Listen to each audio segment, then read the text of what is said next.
Dr. Greg Pasqua, chiropractor here on White Plains Road in the Bronx, and we're going to talk a little bit today about Tony Romo. This happens to be my specialty, low back injuries.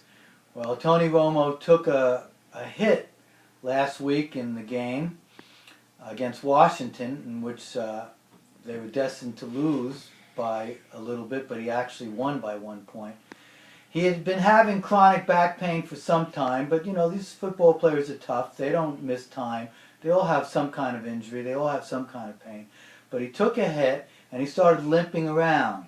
And he said he had pain into his leg. Well, what happened was the hit caused his disc to herniate and caused the herniated disc to push against the nerve, causing pressure on the nerve down the leg, causing his leg pain.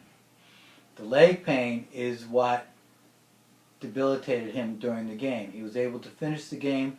They won by luck and chance alone. They didn't deserve to win. But he later on, the next day, had the MRI done. They found the herniated disc. It was pressing on the nerve that goes down the leg. And most of his pain was in the leg. In cases like back pain, when you have more pain in the leg than you have in the back, you approach it somewhat differently. It's not a local area back pain. It's not muscle spasms. It's not joints. It's a disc pressing on the nerve, actually pressing on that nerve, causing the pain to where the nerve goes down the leg. So he had epidural steroid injection, which is when they go into right around the area where the disc is, and they put the anti-inflammatory, the cortisone, the prednisone, right in that area, so it holds down the inflammation. Sometimes that will help with leg pain. So they tried that first with Romo to see if he would get enough relief so that he could practice later in the week and play in this big game against Philly that's going to decide the division title and the playoff berth. Well, it didn't work. He had non-invasive surgery today to the low back to correct the herniated disc.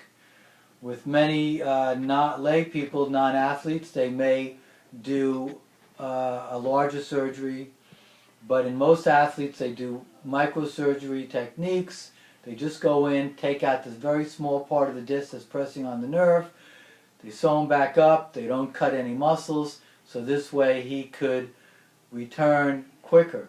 I'll remind you that in 1993, Troy Aikman had surgery in that summer for a herniated disc and went on to win the Super Bowl that year, Super Bowl 28. And they did not even have the same surgical techniques that they have now. So I expect Romo to have absolutely no residuals from the surgery to the back at all, unfortunately, as a Giant fan. Wrapping up Tony Romo here.